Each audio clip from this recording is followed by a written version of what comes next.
आज हम लोग अलजेब्रा का थ्योरी कॉन्सेप्ट लेंगे, जहां पे हम लोग जानेंगे कि अलजेब्रा में जो कुछ क्वेश्चन आंसर होते हैं जो ऑब्जेक्टिव में आपको काम देगा और उसको समझने में आपको मदद करेगा आगे के मैथ्स में, तो वो देखेंगे। तो पहला क्वेश्चन हमारा होगा बीज व्यंजक क्या है।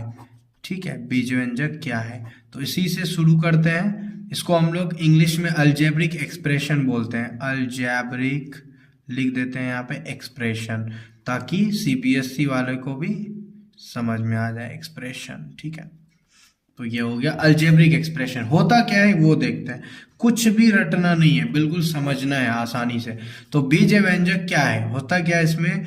बीज व्यंजक में दो ही चीज होता है, एक होता है चर जिसको हम लोग वेरिएबल बोलते हैं, और दूसरा होता है अचर और अचर। क्या होता है, अचर। तो चर और अचर के समूह को हम लोग क्या बोलते हैं, बीजीय व्यंजक बोलते हैं। बस इतनी सी बात है, कुछ भी नहीं, कोई हार्ड नहीं है, बहुत आसान है। बीज व्यंजक कहते हैं, ये सब लिखने की जरूरत नहीं था लेकिन थोड़ा सा लिख दिए। चर और अचर के समूह को, यानी group of variable and constant is called algebraic expression. Example देख लेते हैं। ठीक है, एग्जाम्पल में आपको दिखा देते हैं।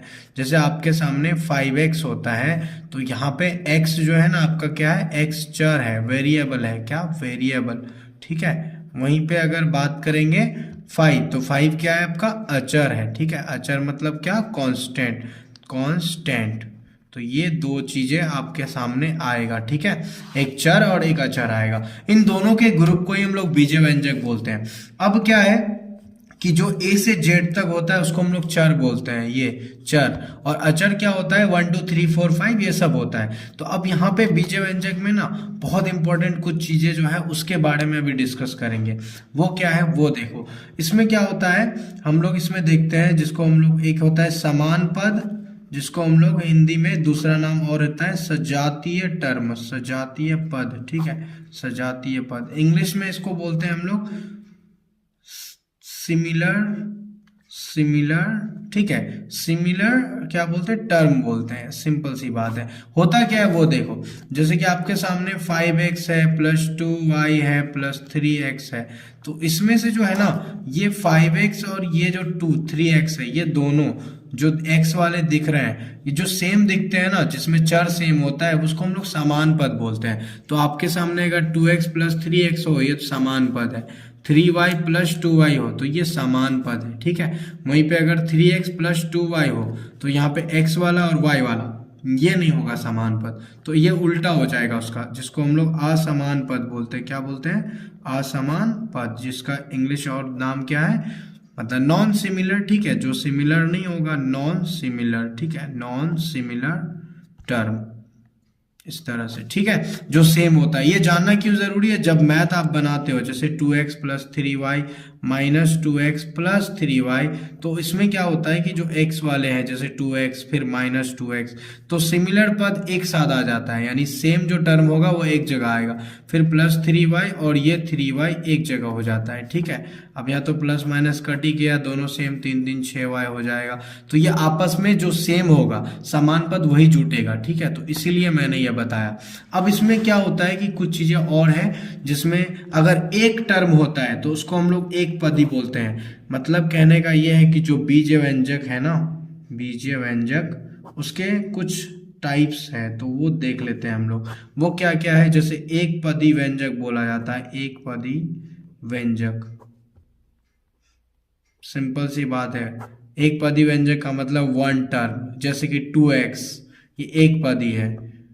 3x प्लस 5x ये भी एक पदी है। पता है क्यों, क्योंकि इसको जोड़ के तब उसके बाद बताना है कि ये कितने पद में है।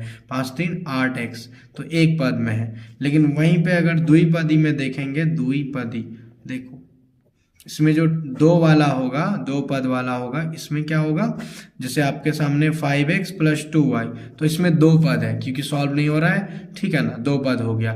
2x plus 3y plus 5x ये भी दो पद है, क्योंकि 2x और 5x ये तो सिमिलर पद है, जोड़ देंगे 5 2 7x और प्लस 3y, इसके बाद सॉल्व नहीं होगा ये, तो ये दो पद वाला हो गया। इसी तरह तीन पद वाला में 3 ठो आ जाएगा, त्रिपदी, त्रिपदी व्यंजक।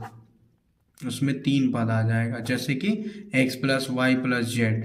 जुटेगा क्या बताओ, आप खुद नहीं जुटेगा, नहीं जुटेगा भाई, x अलग y अलग z अलग, ये 3 पद वाला हो गया।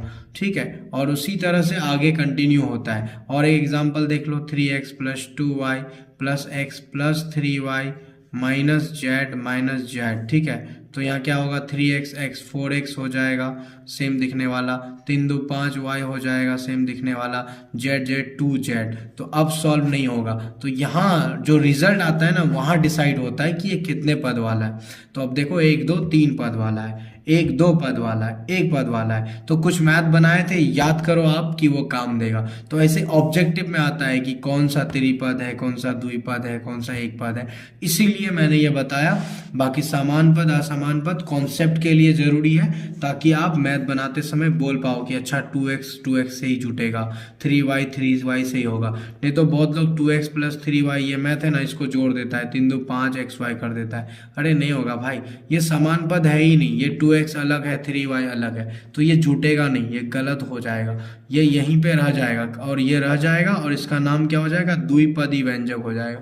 यानी 1 और 2 पद है, अलग अलग पद है ना, इसीलिए। ठीक है, तो ये नहीं होगा, सिंपल सी बात है, इसीलिए मैंने बताया। बाकी नेक्स्ट और वीडियोस आएंगे, मैथ बनाना ज़्यादा इंपॉर्टेंट है, लेकिन थोड़ा सा थ्योरी देखकर चलना है, इसको रटना कुछ भी नहीं है, बस समझना है, और थोड़ा कॉपी लेकर के मतलब बैठना पढ़ने के लिए, और बाकी लिख लेना अच्छे से इन सब चीज़ों को, ताकि ये सब ध्यान में रह सके। ठीक है, so best of luck, thank you so much.